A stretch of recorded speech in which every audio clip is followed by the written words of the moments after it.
নেক আমল সমূহ আল্লাহ তাআলা কবুল করেন না।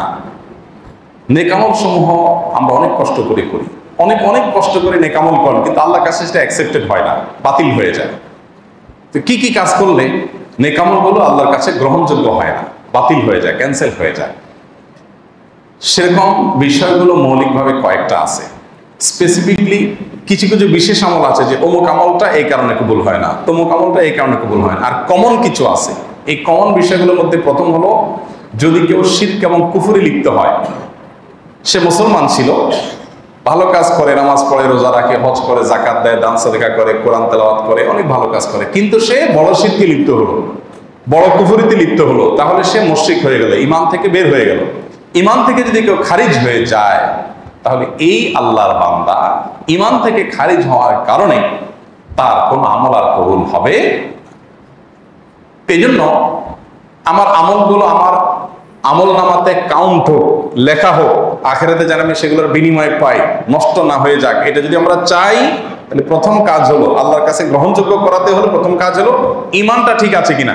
সবসময় ঈমানকে পরিচর্যা করতে হবে, ঈমানের খোঁজ খবর নিতে হবে যে আমার ঈমানে কোনো বড় ভেজাল হয় নাই তো। ভেজাল হয়ে গেলে কিন্তু আমল কবুল হবে না। এক নাম্বার 2, বেদাত যদি কেউ করে, তাহলে বেদাতি ব্যক্তির আমল কবুল হয় না।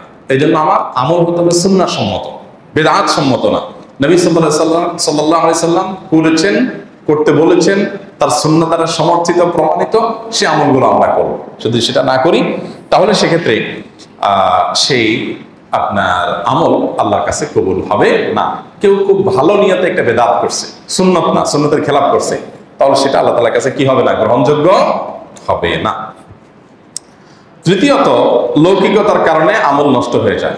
কেউ এমন কোনো কাজ করলো যেটা মানুষ দেখানোর জন্য করছে, যেটা মানুষ দেখানোর জন্য করছে, এরকম কোনো কাজ করলো, লৌকিকতা করলো, তাহলে সেক্ষেত্রে লৌকিকতা করে যদি কোনো আমল করে, তাহলে সেক্ষেত্রে সে আমল আল্লাহর কাছে কবুল হয় না। আপনি অনেক কষ্ট করছেন, কিন্তু উদ্দেশ্য মানুষের কাছে প্রশংসা পাওয়া, মানুষকে দেখানো, লোক দেখানো, লোক শোনানো, এগুলো উদ্দেশ্য নিয়ে করছেন, তো যত আমলই করেন এটা আল্লাহর কাছে কবুল হবে না যদি ইখলাস না থাকে, শুধু আল্লাহকে খুশি করার জন্য যদি না করেন।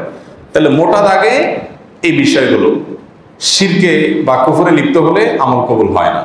বেদাত করলে কোনো আমল, সেটা যত ভালোই হোক দেখতে, বেদাত হওয়ার কারণে সেটা আল্লাহর কাছে কবুল হয় না, সুন্নাহ সম্মত হতে হয়।